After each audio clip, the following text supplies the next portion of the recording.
നമസ്തേ. ഞാൻ ജോ Thomas.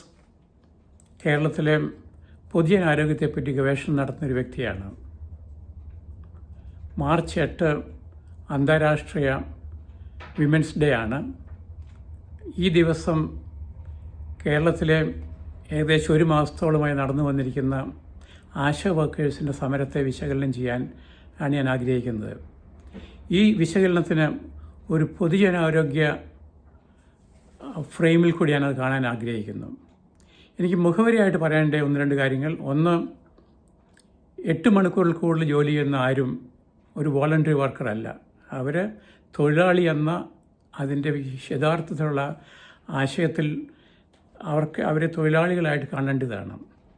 2, ASHA workers സമരത്തെ കാണേണ്ടത് കേരളത്തിലെ പൊതുജനാരോഗ്യത്തിൻ്റെ, പ്രത്യേകിച്ചും പ്രാഥമിക ആരോഗ്യ രംഗത്തോടുള്ള അവഗണനയുടെ ഒരു ഭാഗമായിട്ടാണ് കാണേണ്ടത്. 3, കേരളത്തിലെ പൊതുജനാരോഗ്യത്തിൻ്റെയും പ്രാഥമിക ആരോഗ്യത്തിൻ്റെ അടിത്തറ പാകിയിരിക്കുന്നത് ആശാ വർക്കേഴ്സാണ്, അഥവാ ആശാ വർക്കേഴ്സ് എന്ന ഓമനപ്പേരിൽ അറിയപ്പെടുന്ന കമ്മ്യൂണിറ്റി ഹെൽത്ത് വർക്കേഴ്സാണ്. ഈ കമ്മ്യൂണിറ്റി ഹെൽത്ത് വർക്കേഴ്സിൻ്റെ പൂർണ്ണ ഉത്തരവാദിത്വം സ്റ്റേറ്റിൻ്റേതാണ്. കേരളത്തെ മറ്റ് സ്റ്റേറ്റുകളോട് കമ്പയർ ചെയ്യുന്ന കാര്യത്തിലും അത് വളരെ ഗുണകരമായിട്ടുള്ളൊരു അനലിറ്റിക്കൽ ഫ്രെയിംവർക്കല്ല. കാരണം കേരളത്തിൻ്റെ എപ്പിഡമോളജിക്കൽ, ഹിസ്റ്റോറിക്കൽ, ഡെമോഗ്രാഫിക്, ഇങ്ങനെ ഇതെല്ലാം വേരിയബിളും വളരെ യുണീക്കായിട്ടുള്ള, കേരളത്തിന് തനിമയായിട്ടുള്ള ചില കാര്യങ്ങളാണിത്. അതിനെ മറ്റ് സ്റ്റേറ്റുകളുമായിട്ട് കമ്പയർ ചെയ്യുമ്പോൾ ആ തനിമയെ നമ്മൾ ഹൈലൈറ്റ് ചെയ്യപ്പെടുന്നില്ല. അടുത്തായിട്ട് പറയേണ്ടത്, കേരളത്തിലെ പ്രാഥമിക ആരോഗ്യത്തിൻ്റെ അടിത്തറയാണ് അംഗൻവാടി ആശാ വർക്കേഴ്സ്. ഞാൻ പറഞ്ഞിരുന്നു, അതിനെ കാണേണ്ട വേറെ രീതിയിലും കൂടിയാണിത്. ഉദാഹരണത്തിന് 90% കേരളത്തിലെ സ്ത്രീകളുടെ ഡെലിവറി ഡ്യൂ ഡേറ്റ് അറിയാവുന്ന ആശാ വർക്കേഴ്സാണ്. അതുപോലെ തന്നെ കേരളത്തിലെ ഏകദേശം 98% കുട്ടികളും വാക്സിനേഷൻ എടുക്കുന്നവരാണ്. അതെടുക്കാനുള്ള പ്രധാന കാരണം ആശാ വർക്കേഴ്സിൻ്റെ പ്രേരണയാണ്. അതുപോലെ നിയോനേറ്റൽ, ആൻറ്റിനേറ്റൽ കെയറിലുള്ള ആശാ വർക്കറാണ് അതിൻ്റെ പ്രധാനമായിട്ടുള്ള സപ്പോർട്ട്, പ്രഗ്നൻറ്റ് മദേഴ്സിനുള്ള സപ്പോർട്ട് നൽകുന്നവർ. പൊതുജനാരോഗ്യ രംഗത്ത് നമ്മളൊരു ഫിനോമിനയുണ്ട്, ടാസ്ക് ഷിഫ്റ്റിംഗ്.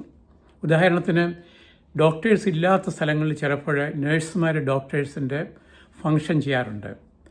ആശാ വർക്കേഴ്സ് കേരളത്തിൽ ഒരു ടാസ്ക് ഷിഫ്റ്റിംഗ് നടത്തിയിട്ടുണ്ട്. എന്ന് പറഞ്ഞാൽ, കേരളത്തിൽ മിഡ് വൈഫ്സിൻ്റെ എംപ്ലോയ്മെൻറ്റ് കേരള സർക്കാർ ഫ്രീസ് ചെയ്തിരിക്കുകയാണ്.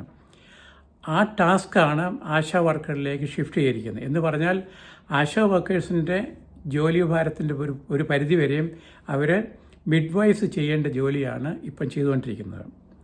അതുപോലെ തന്നെ കേരളത്തിലെ വയോജനങ്ങളുടെ നമ്പർ എത്രയുണ്ട്, അവരുടെ പ്രശ്നങ്ങൾ എന്താണെന്ന് അറിയണമെങ്കിൽ അതേപ്പറ്റി അറിയാനൊരു കൃത്യമായ വ്യവസ്ഥ ഗ്രാസ് റൂട്ട് ലെവലിൽ നിന്നില്ല.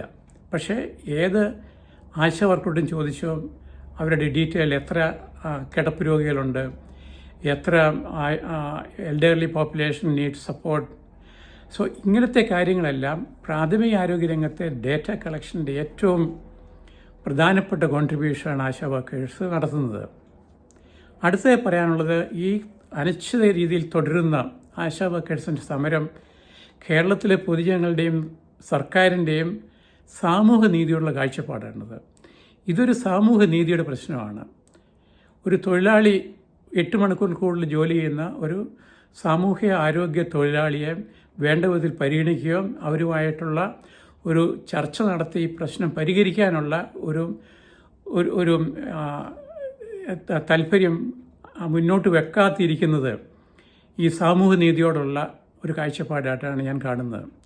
ഇനി അടുത്ത് പറയാനുള്ളത്, കേരളത്തിൻ്റെ ഈ മുന്തി വരുന്ന ചലഞ്ചുകൾ, പ്രത്യേകിച്ചും non communicable disease, cardiovascular disease, ഇതിനെ തടയണമെങ്കിൽ ഒരു പ്രത്യേക രീതിയിലുള്ള മാസീവ് ഒരു പ്രിവെൻഷൻ പ്രോഗ്രാം കേരളത്തിൽ വരേണ്ടത് ആവശ്യമുണ്ട്. അങ്ങനെ ഒരു പ്രിവെൻഷൻ പ്രോഗ്രാമിൻ്റെ, പ്രിവെൻറ്റീവ് പബ്ലിക് ഹെൽത്തിൻ്റെ കീ ആൾക്കാരാണ് ആശാ വർക്കേഴ്സ്. ചുരുക്കത്തിൽ പറഞ്ഞാൽ, കേരളത്തിലെ പ്രാഥമിക ആരോഗ്യരംഗത്തെ മൊത്തത്തിൽ അഴിച്ചുപണിയേണ്ട ഒരു സമയമായിട്ടുണ്ട്. അതിൽ അഴിച്ചുപണിയിൽ ആവശ്യമുള്ളത് കേരളത്തിലെ ആശാ വർക്കേഴ്സ്, അംഗൻവാടി വർക്കേഴ്സ്, ഇവരെ മറ്റുള്ള ആരോഗ്യ പ്രവർത്തകരോട് ഒന്നിച്ചുകൂട്ടി കേരളത്തിൽ ഒരു പ്രാഥമിക ആരോഗ്യ ഒരു കേഡർ സിസ്റ്റം ഉണ്ടാക്കേണ്ടതാണ്. അത് പ്രത്യേകിച്ചും ഒരു പഞ്ചായത്തുകളുടെ കീഴിൽ. മൊത്തത്തിലുള്ള കേരളത്തിലെ പ്രാഥമിക ആരോഗ്യത്തെ അടിമുടി അഴിച്ചു പണിയേണ്ട സമയമായിരിക്കുന്നുണ്ട്. അങ്ങനെയാണ് ആശാ വർക്കേഴ്സിനെ കാണേണ്ടത്. ഏറ്റവും ചുരുക്കത്തിൽ ആശാ വർക്കേഴ്സിന് കേരള സർക്കാരിൻ്റെ ഇൻഷുറൻസ് സ്കീമിലെങ്കിലും ഉൾപ്പെടുത്തേണ്ടതാണ്, മെഡ്സപ്പിൽ. ചുരുക്കത്തിൽ ഞാൻ ആശാ വർക്കേഴ്സിൻ്റെ എല്ലാവിധ സോളിഡാരിറ്റിയും ഐക്യദാർഢ്യവും പ്രഖ്യാപിക്കുന്നു. Thank you. ബൈ.